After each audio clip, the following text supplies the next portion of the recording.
Hello, my friend. Welcome back to Learn English with Podcast. Today, we're going to do something that will make your English conversations much smoother. Imagine this. Someone starts talking to you in English, and instead of feeling nervous, you instantly know what to say. That's what we'll practice today. Real, everyday conversation situations for B1, B2 learners. I'll give you a scenario, I'll ask you a question, and I'll show you the best way to answer, so you can sound confident, friendly, and natural. Are you ready? Let's start. Scenario 1. Meeting someone new at a party. You're at a party, someone smiles and says, "Hi, nice to meet you. How do you know the host?" You could say, "Well, we work together. We met about 2 years ago." Or, "We're actually friends from college." Now your turn. Imagine someone asks you that. What would you say? Scenario 2. At the coffee shop. The barista says, "Hi, what can I get for you today?" You could say, "I'll have a cappuccino, please." Or, "Can I get an iced latte with oat milk, please?" Here's a tip. Adding "please" at the end instantly makes you sound polite and natural. Scenario 3. Someone asks you about your weekend. A colleague says, "Did you have a good weekend?" You could reply, "Yes, it was great. I went hiking with some friends." Or, "It was pretty relaxing. I stayed home and watched a movie." This is a great moment to just share a little detail. It keeps the conversation going. Scenario 4. Asking for directions. You're lost in a new city. You stop someone and say, "Excuse me, could you tell me how to get to the train station?" If they answer quickly, you can say, "Thank you so much. That's really helpful." Remember, "excuse me" is polite, and it makes people more willing to help. Scenario 5. Someone thanks you. They say, "Thanks a lot for your help." You can answer, "No problem, happy to help." Or, "You're welcome, anytime." This makes you sound warm and approachable. Scenario 6. At a store. The cashier asks, "Would you like a bag?" You can say, "Yes, please." Or, "No thanks, I brought my own." Short answers work perfectly here. No need to overcomplicate. So imagine this. You're standing at the bus stop, it's early morning, and someone next to you says, "How's your morning so far?" You don't want to just say, "Fine." That's boring. Instead, you can say, "It's been good, thanks. A bit busy, but I'm enjoying the day." Now you try saying it. "It's been good, thanks. A bit busy, but I'm enjoying the day." This feels warmer and more natural than a short one-word answer. Here's another situation. You walk into your office or school, and someone says, "Did you sleep well last night?" You could answer, "Yes, I slept really well. How about you?" Notice, you're not just answering, you're continuing the conversation. Now, picture this. You're in a coffee shop, and the barista says, "How's your day going?" You can respond with something friendly. "Pretty good, thank you. I'm looking forward to a relaxing afternoon." Let's try a social one. You bump into a neighbor in the elevator, and they ask, "Going somewhere special today?" You might say, "Yes, I'm meeting a friend for lunch. What about you?" Here's a morning scenario. A friend messages you, "What's for breakfast?" You could reply, "I'm having toast and coffee. Simple, but delicious." At lunchtime, a colleague asks, "Where are you eating today?" You could say, "I'm going to the new cafe down the street. Want to join?" And at the end of the day, someone asks, "How was work today?" You might answer, "It was busy, but I got a lot done. I feel accomplished." Let's make it more friendly. Imagine you're meeting a new classmate, and they ask, "Where are you from?" You could reply, "I'm from your country." "And you?" Simple, clear, and it invites them to share too. Or this one. You're in the grocery store and the cashier says, "Did you find everything you were looking for?" You could answer, "Yes, thank you." And this store is always so well organized. A little compliment makes the conversation nicer. Now, imagine this. You're on the street and someone stops you to ask for directions. They say, "Excuse me, could you tell me how to get to the train station?" How would you answer? You could say, "Sure, go straight ahead, then turn left at the traffic lights." Or maybe, "Yes, it's about a 10-minute walk from here. Just head down this road and you'll see it on your right." All right, your turn. Say it out loud. Pretend I'm that person asking you. Answer me right now. Good. That's the energy we need. Let's move to another scenario. You're at a restaurant and the waiter asks, "Would you like to see the dessert menu?" You could respond, "Yes, please. What do you recommend?" Or, "No, thank you. I'm full, but everything smells amazing." That little compliment at the end makes you sound polite and friendly, and native speakers love that. Now, here's another one. You're at a shop and you want to know if they have something in a different size. You could say, "Excuse me, do you have this in a medium?" Or, "I like this one, but do you have it in a smaller size?" Try it with me. Say the question naturally, like you really mean it.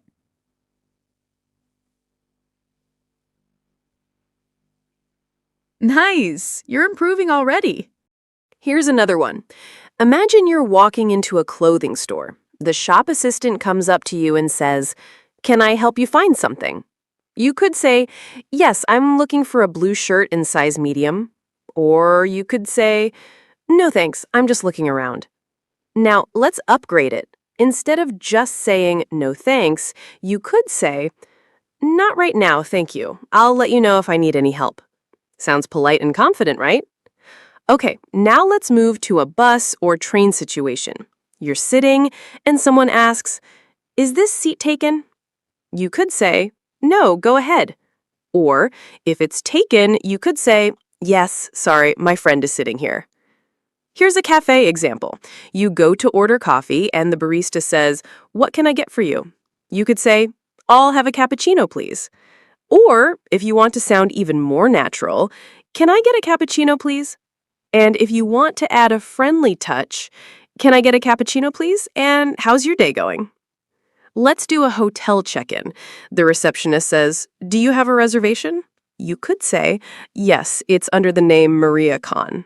Or if you don't have a booking, you could say, "No, I don't. Do you have any rooms available for tonight?" And finally, for now, let's do a supermarket cashier situation. They say, "Would you like a bag?" You could say, "Yes, please." Or, "No, thank you. I brought my own." Imagine you're traveling for work and you've just arrived at your hotel. The receptionist says, "Your room will be ready in an hour." What could you reply? You could say, "Thank you. Is there somewhere I can leave my luggage?" Or, "All right, I'll wait in the lobby." Now, let's make it more polite. "Thanks for letting me know. Could I store my bags here until then?" See? Small changes make you sound more natural and polite. Here's another situation. You're buying something in a store, but you don't have the exact amount of money. The cashier says, "It's $12.50. You check your wallet and you only have a $20 bill. You can say, "Here's 20. Or more naturally, "I only have a 20, is that okay?" This sounds friendlier and shows that you're aware you're giving more money. Now, imagine you're in a meeting and you don't understand a part of the presentation. Instead of staying silent, you could say, "Sorry, could you explain that part again?" Or, "I'm not sure I understood. Could you go over it one more time?" These are professional, clear, and confident phrases. Let's practice something that often happens at coffee shops. The barista says, "Would you like anything else?" You could say, "No, that's all for now, thanks." Or, "I'm good, thank you." Notice how short and polite responses still sound friendly. Next, imagine you're at the airport and your flight is delayed. The staff says, "There will be a 2-hour delay." Instead of just saying, "Okay," you can sound more natural by saying, "All right, thanks for the update," or, "Okay, I'll wait here." It shows you're acknowledging the situation without sounding upset. Now imagine you're at the grocery store and you see your friend unexpectedly. They wave at you and say, "Hey, I haven't seen you in ages." How could you reply? You could say, "Yeah, it's been a while. How have you been?" Or, "I know, right? It feels like forever." Both are friendly and natural. Or maybe you're meeting someone for the first time and they ask, "So, what do you do?" You could answer directly, "I work in marketing." Or you could make it more engaging by adding a little detail. "I work in marketing. I help brands tell their stories." Adding details makes conversations flow more easily. Here's another one. Imagine you're traveling and someone asks, "Is this your first time here?" You could simply say, "Yes, it is." But if you want to keep the conversation going, you might say, "Yes, it's my first time here. I've always wanted to visit." That way, the other person has more to respond to. Now let's try a small challenge. I'll give you a situation and you think of your answer. Ready? You're at a coffee shop and the barista says, "Would you like anything else with your coffee?" What would you say? Maybe, "No, that's all for now, thank you." Or, "Actually, yes, could I get a slice of cake, please?" Simple, polite, and clear. Here's another. You're on a bus and someone asks, "Excuse me, is this seat taken?" You could reply, "No, it's free," or, "Go ahead, it's all yours." Both sound natural and friendly. And here's a fun one. Imagine you're at a bookstore and someone says, "I love that book you're holding." You could say, "Me too. Have you read it before?" Or, "Yes, I've heard it's amazing." These small exchanges can make everyday life in English feel more comfortable. Now imagine this. You're walking into a small bakery on a sunny afternoon. The smell of fresh bread and pastries fills the air. The shopkeeper smiles and says, "Hi there, how can I help you today?" What would you say? Would you go straight to your order and say, "I'd like a loaf of sourdough bread, please"? Or would you start with something friendly like, "Hi, everything smells amazing in here," before ordering? Adding small compliments like that can make your English feel warmer and more natural. It's not just about the words, it's about the feeling you create. Here's another one for you. Picture yourself on a bus and an elderly person gets on, but there's no empty seat. You stand up and offer yours. What could you say? You might say, "Please take my seat," or "Here, you can have my seat." And if they thank you, you could reply with, "You're welcome," or "No problem at all." These short sentences show kindness and politeness without needing complex vocabulary.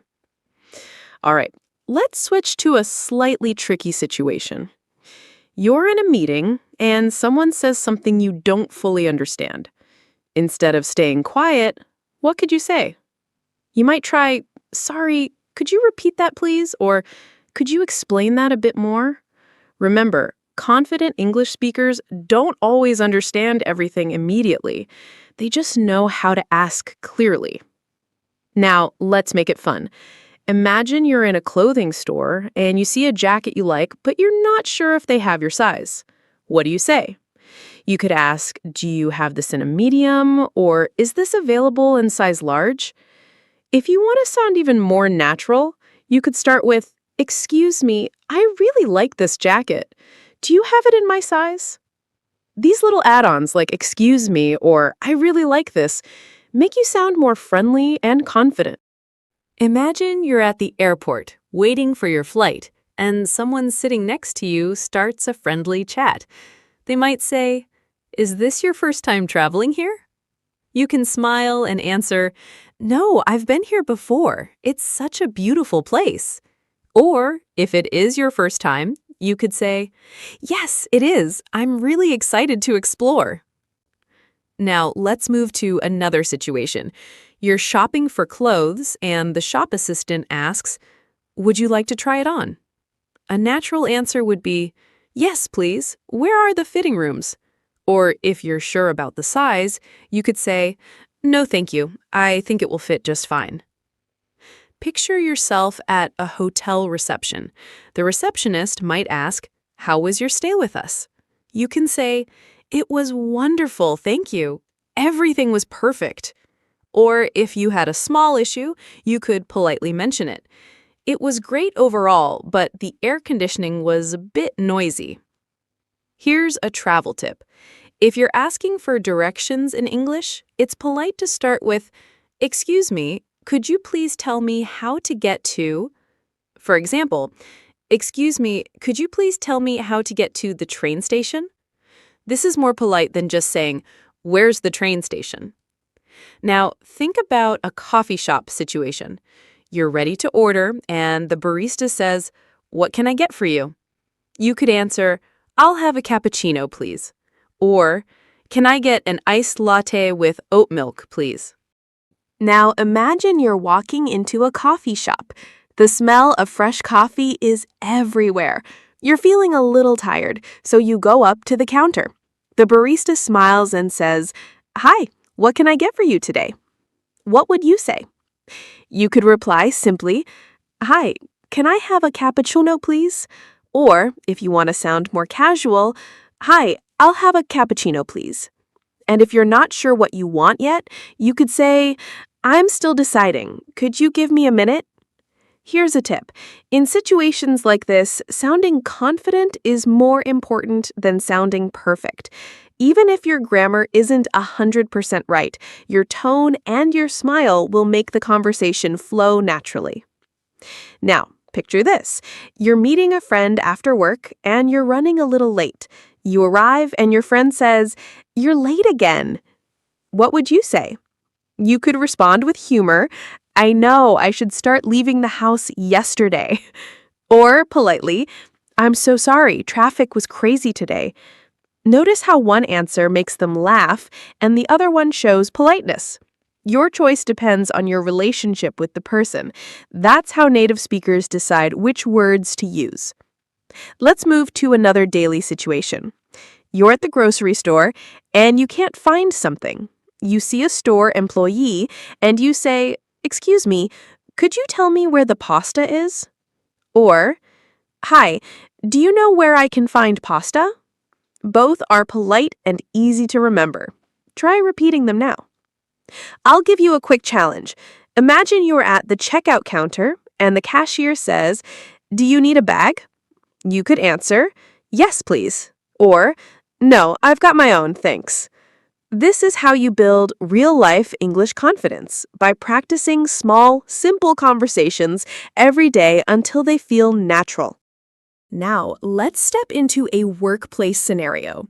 Imagine you've just arrived at the office and your colleague says, "Good morning, how was your weekend?" You don't want to just say, "Fine," and stop there. That ends the conversation too quickly. Instead, try giving a little extra detail. You could say, "It was great, thanks. I went to the park and had a picnic. How about yours?" Here's why this is powerful. When you ask the other person a question back, you keep the conversation alive. In English, this back and forth is what makes interactions feel natural and friendly. All right, let's try one more. Suppose you're in the break room and someone says, "Would you like some coffee?" You have options here. You can politely accept by saying, "Yes, please, that would be lovely." Or, if you don't want any, you can say, "No, thank you. I've already had one, but thanks for asking." The trick is to keep your tone warm and friendly, even when you're saying no. English speakers value politeness and a friendly tone more than just the words you use. Now let's shift to a public situation. You're in a shop and the cashier says, "Did you find everything okay?" This is such a common question in English-speaking countries. You can simply say, "Yes, thank you," or "Yes, everything was easy to find." But if you didn't find something, you could say, "Actually, I couldn't find the olive oil. Could you tell me where it is?" See how small, polite questions like that not only help you get what you need, but also give you real English speaking practice? We're going to practice more of these real-world examples in just a moment, including what to say when you meet new people for the first time and how to sound confident even when you're not feeling 100% sure. So, here's what I want you to remember today. Speaking English every day doesn't have to feel like homework. It can feel like living your life, but in English. Whether you're ordering a coffee, asking for directions, talking about your hobbies, or even just thinking to yourself, make it English. Every single time you try, you're not just learning English, you're building your confidence, your fluency, and your ability to connect with people from all over the world. And the more you do it, the more natural it will become, until speaking English feels just as easy as speaking your own language. So today, don't be afraid of making mistakes. Mistakes are not your enemy. They're your best teacher. Smile, speak, try again, and keep going. And here's your challenge for the rest of the day. Talk to at least one person in English. It can be a friend, a colleague, or even yourself in the mirror. Use one phrase you learned today. Make it real. Because English fluency isn't built in a classroom. It's built in the moments you live. And I'll be right here, every step of the way, helping you speak English with confidence. You've got this.